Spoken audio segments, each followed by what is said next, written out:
just want to start with a little disclaimer. Today's video is not about retiring, it's not about retirement, it's about pondering retirement in the sense of I've been putting off hip surgery for over 5 years now, and it's got me thinking a lot about retirement, what I want to do with hockey after I'm done playing, with YouTube. That is the theme for today's video. A lot of people have been grilling me.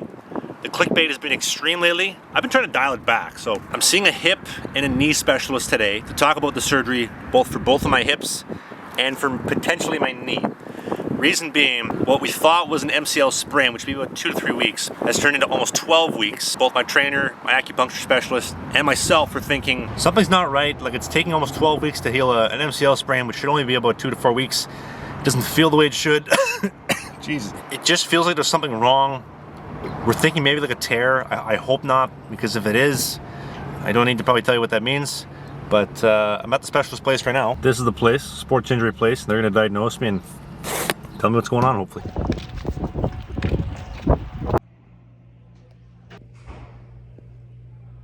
I don't have an MCL tear, which is the #1 priority or concern.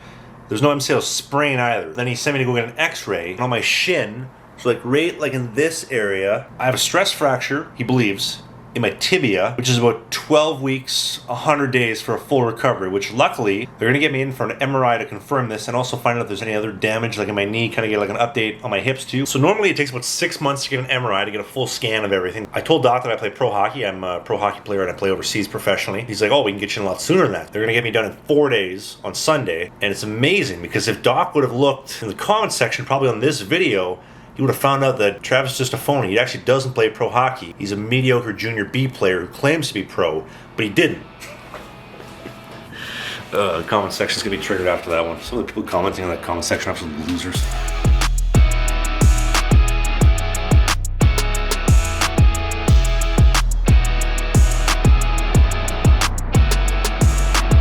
I've been doing the hash browns and then eggs every morning, and it reminded me when I was a kid.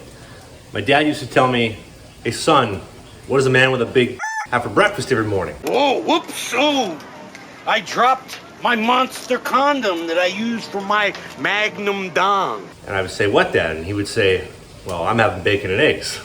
I thought it was funny. Part 2 of what a pro eats in a week. If you haven't seen the first one, this video right here, there's a link in the description if you want to check that one out.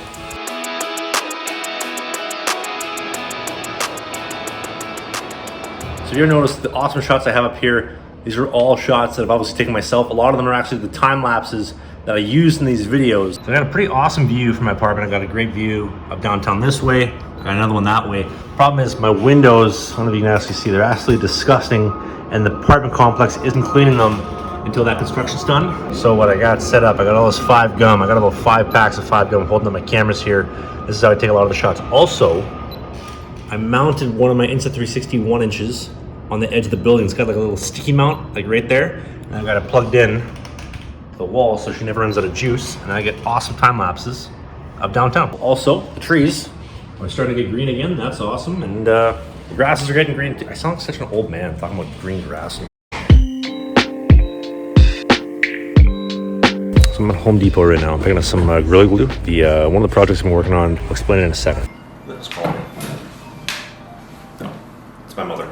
Hi, sweetie, how are you? I have a stress fracture. How did you get fixed? You do nothing and you rest. So I picked up a brand new stick the other day. This is the Bauer Hyperlite S21. One of the questions I was getting a lot of was about this 5-sided grip. So on the edge of the shaft right there, this is called a pentagrip. It's like a 5-sided grip. So right there is 5-sided. And 2 of the things that I'm working on a lot, I'm gonna preach here. If you don't want to listen to it, you can skip forward to this point in the video right here. So I've used the Century Grip for like over 4 years. Like I got it when it originally came out. I was one of the first people using the Century Grip. And since then I've experimented around with mixing and matching a lot of different grips. And I really want to bring that to the retail market to help goalies, to help put more control in puck handling, to put more control on a poke check and that kind of stuff. And I really do think this is gonna be the be all end all for that, but also put more control on deflecting pucks. Let me show you.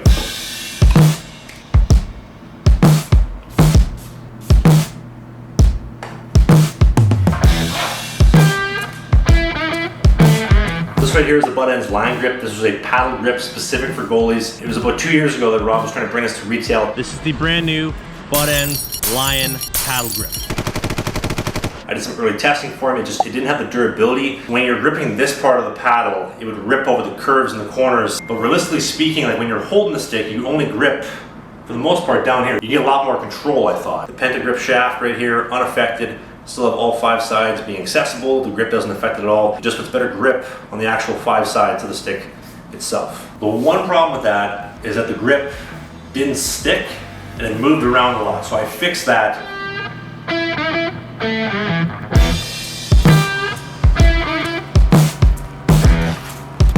So that right there is going to be the grip on the paddle area, and this here is going to be the grip on the shaft. Kind of like what Mike Smith uses on his stick. He's got some pretty long grip tape. I like it. I think it's great for puck handling, and that's the plan with the TRAVSUCKS. I've been thinking a lot about what I want to do post-career. Like once I retire, I love doing YouTube, I love creating videos, I love being creative, and I found a recent passion doing trips, you know, from Vancouver to Winnipeg, both the train, various different like historical things that I enjoy. I sound kind of nerdy and whatnot, but so I started a second channel. There's a link down in the description, and it's all non-hockey related things. That's hopefully going to be something I'm working on over the next couple of years, and as I look towards retiring when the time does come, that'll be what I want to do. Also, we had a request this week. Somebody asked, can you guys get Gordie Howe on the show? And I said that might be a little bit of a stiff interview, but we got a guest this week. You like that one? Or is that a little bit too bad? Stiff. No, because like dead bodies are stiff. Well, at least at Maine, they didn't care about us. Time was up, they'd open it and just start dry. They'd run you over. That's with White Pat Shea. We got a podcast. This is hopefully my post-retirement endeavor.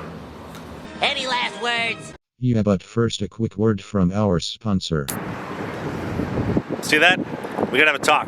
Summer is here, the hot weather is here, the blistering cold of winter, long gone. That also means you gotta get some nice clothes for the summertime. As you'll see here, I'm wearing the SLANGIN new Hot Shot line. I got Hot Shot shirts and Gitch, signature ballpark pouch in the Gitch, so you got a place to put your dong and everything. And on top of that, the shirts, they feel like they're great for golfing. I'd have no problem going golfing in this, except for the fact that I can't hit the ball. This stuff is designed to maximize airflow. They have a new technology that is gonna evaporate sweat. So you sweat, you become disgusting. Instead of wringing out your shirt like a rag, it just goes away. And here's the thing, SLANGIN has a 45-day money back guarantee. You buy the stuff, 44 days later, you don't like it, no problem. Here's your cash back. Thanks for coming. How are you? Keep the change. They support their product. They stand behind it. I believe they're Canadian made as well. The new Hot Shot line. This stuff feels comfortable. The Gitch is great. I show you what I'm wearing underneath, but I'm kind of out in public and I don't want to do that right now and embarrass myself. But I'd like to say thanks to SLANGIN for sponsoring today's video. Hopefully you check them out. Link in the description if you do. Let's cap this video. That's it! Back to Winnipeg! That's it! Back to Winnipeg! That's it! Back to Winnipeg! I don't think I have any bloopers for you for this week, but check this out. There's like this dad kind of down by the water. Guy looks like he just finished cutting the grass. A couple hours of garage sailing today. Now he's going tarps off for the boys down by the river. Oh yeah, Jay's off, baby. Let's go. Beach season's here, baby. Let's show off that kegger. Now you gentlemen gonna buy some wigs, Buck, right? can we stop for ice cream? What? Can we stop for ice cream? Buck, can we stop for ice cream? Now you gentlemen gonna buy some wigs, Buck, right? can we stop for ice cream? What? Can we Buy some wigs? I hate this place.